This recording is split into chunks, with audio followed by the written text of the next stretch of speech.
Bracha, mes chers amis, nous sommes Parashat Vaishlach avec notre Chassidut extraordinaire. Vous savez, dans notre vie, on a des hausses et des basses.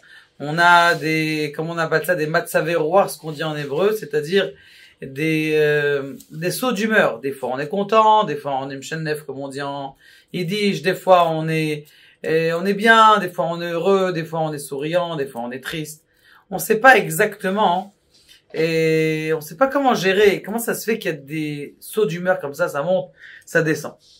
Et c'est quoi le travail de notre vie dans la Vodat Hashem? On sert à Kadosh Baruch Hu, et on sait pas exactement où est-ce qu'on va, qu'est-ce qu'on doit faire, c'est quoi notre but, et qu'est-ce qu'on est censé faire à l'intérieur de notre vie, surtout quand on a des difficultés de matzaveroir comme ça, c'est-à-dire de difficultés de différence d'humeur, des fois en dépression, des fois en bien, verroulé, surtout qu'aujourd'hui c'est devenu à la mode les bipolaires, alors on sait plus où on en est. Eh bien, pour essayer de répondre à ces choses-là, il y a dans la paracha quelque chose d'extraordinaire, mais avant de commencer à rentrer dans la paracha, vous allez voir une petite histoire très sympathique. Il était une fois en New York, un grand avocat, que cet avocat-là, eh bien, il était très très reconnu et il y avait beaucoup de stars qui venaient le voir. Il y a une des stars qui s'est mis vraiment dans une boulette avec beaucoup de saleté autour. Il faut aller vers un bon avocat pour une bonne défense. Bon, on lui propose cet avocat, il va, et bien sûr cet avocat est un juif qui garde le Shabbat comme il faut. Il s'assoit devant lui, il lui dit, écoutez, voilà, j'ai eu ça comme problème, on m'a inculpé de ça, et de problèmes d'argent, et de problèmes de filles, et de problèmes et comment vous pouvez m'aider? Il dit, écoutez, on va pouvoir vous aider, mais juste j'ai une condition, voilà, ça c'est mes tarifs, mais ma condition c'est que je sais que vous, chez les stars, vous voulez appeler tout le temps, vous pensez que l'avocat il fait ce que je veux, moi je suis libre 6 jours sur 7, mais il y a un jour où vous pouvez pas m'appeler. Il lui a dit, écoute, d'accord, pas de problème. Non, il lui dit, non, moi je vais pouvoir t'appeler n'importe quand. Il dit, écoute, si tu veux mes services, il n'y a pas de problème. Le Shabbat, je ne travaille pas. En brera, le Shabbat, je travaille pas.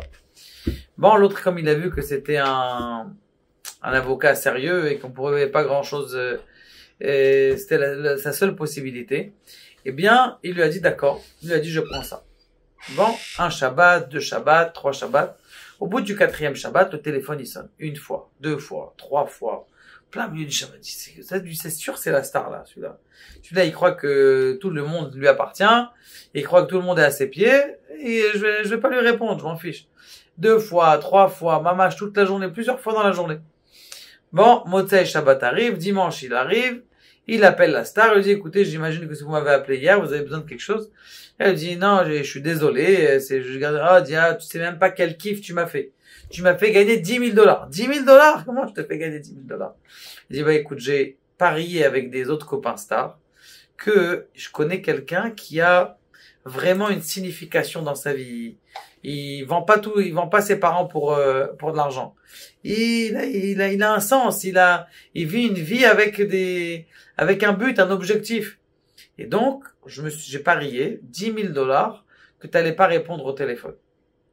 Et t'as pas répondu au téléphone, on t'a appelé plusieurs fois, de plusieurs numéros différents, et t'as pas répondu au téléphone. Parce que t'as pas répondu au téléphone, eh bien, j'ai gagné $10 000, j'ai gagné mon pari grâce à toi. Merci que t'as pas répondu au... Pourquoi je vous raconte cette histoire? Je veux dire que, en vérité, quelqu'un qui garde le Shabbat, il a un certain niveau, une ouverture d'esprit. Je vais vous expliquer ça.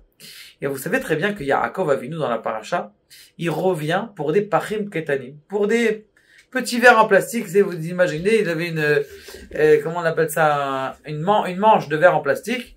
Oh là là, purée, j'ai oublié les verres en plastique. Il est milliards de millionnaires. Il avait juste déjà plus de 4000 chiens qui gardaient son troupeau. Et un chien, il peut garder, le Midrash dit, un chien, il peut garder plus de 1000 animaux.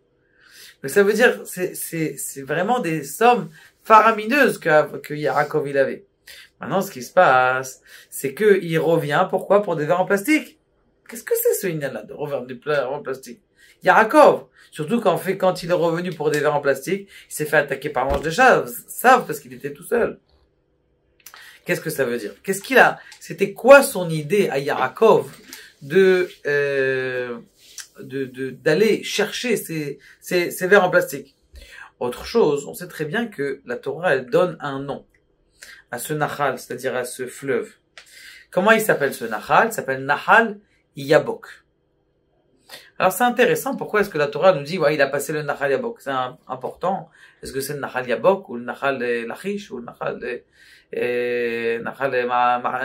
Arziv? Donc c'est pas ça. Alors, c'est vrai que Yabok et Yaakov, ça, il faut juste rajouter une lettre.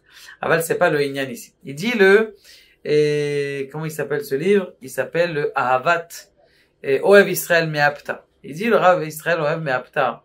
Il dit en vérité c'est quoi ces Pachim Ktanim? Eh bien ce sont nos humeurs. Il y a dans le monde un moussag en Kabbalah, en Chassidut, qui s'appelle Mochin de Gadlut et Mochin de Katlut. Ça veut dire Mochin de Katlut, c'est la petitesse. Quelqu'un qui est coléreux vite. Quelqu'un qui a des angoisses. Quelqu'un qui tout le temps a des soupçons sur des autres. Ça, c'est ce qu'on appelle la petitesse, ce qu'on appelle Mochin de Katnut. Il y a, par contre, la largesse. Les gens qui voient tout en grand. Les gens qui voient tout en joie. Même s'il y a des galères, eh bien, ils voient la joie. Ce qui se passe, c'est quoi? Ça, c'est ce qu'on appelle Mochin de Gadlut. Et il y a des fois dans notre vie, des moments où on est dans les Mochin de Katnut, c'est-à-dire dans la petitesse, et des moments où il y a des Mochin de Gadlut dans la grandeur. Donc, ce qui se passe, c'est que Yaakov Avinu, qu'est-ce qu'il a dit? Il a dit, je veux que mes enfants, ils arrivent à se lever, même lorsqu'ils ont des mochin, des katnout, comme on dit en anglais, narrow-minded. Ils sont étriqués. Ils ont une vision étriquée de leur vie. À Yaakov, il a dit, je vais aller chercher ces pachim ktanim, ces petits vers. Mais t'es multimilliardaire, non. Même ces petits vers. C'est quoi ces petits vers? Ces petites neshamot là, qui ont du mal dans leur vie, qui sont tout le temps en train de galérer. Je vais venir, Yaakov, je vais venir vous chercher. Pachim Ktanim, il dit pourquoi Pachim? Alors pourquoi spécialement Pachim? Il dit, vous savez que on a en Kabbalah 5 lettres qui sont aussi, qui se transforment lorsqu'ils viennent à la fin des mots. C'est Man Separ. Mem Nun, Tzadik Pechaf. C'est des mots qui sont comme ça. Maintenant, 3 de ces lettres, elles sont déjà adoucies, et 2 de ces lettres, eh bien, elles restent dures. Le mot man, même nun, c'est des lettres qui sont dures. Man sépare, c'est des lettres qui sont déjà adoucies. Maintenant, dans ces 2 lettres qui sont adoucies, il y a le P et le Chet, et le Chaf. Dans ce P et ce Chet, c'est Pachim. P, Chaf, c'est Pachim Tanim. Pachim, il y a un même aussi à la fin. Ces 2 lettres, eh bien, ces 2 lettres, il est retourné pour venir les chercher. Ça veut dire ces 2 lettres que Yaakov, il les a laissées. Il a dit non, je vais revenir les chercher, même si elles sont déjà adoucies. Même si elles ont commencé à se débrouiller, je vais venir leur redonner des forces. D'ailleurs, c'est pour ça que on tombe toujours en général Parashat Vaishlach avec Hanouka. Parce que Hanouka, c'est cette toute petite fiole qui est à 1 mètre du sol et qui est cachée, qui est dans l'obscurité de l'hiver et qui éclaire toute l'hiver et toute la pénombre d'hiver. Pour vous dire quelque chose d'extraordinaire, c'est qu'il y a Yaakov Avinu, il a pensé à cette sensation d'étriquement que n'importe qui a au fur et à mesure de la vie. Et ça, c'est le but de l'homme. Le but de l'homme, c'est justement que dans ces moments étriqués, d'essayer de se remonter, d'essayer d'ouvrir ces valves de pensée, ces valves de connaissance, ces valves de joie, et faire en sorte de transformer cette petitesse en grandeur, de cet étriquement en largesse, de cette tristesse en joie. Et d'ailleurs, c'est pour ça qu'on dit le Nahal Yabok. C'est quoi Yabok?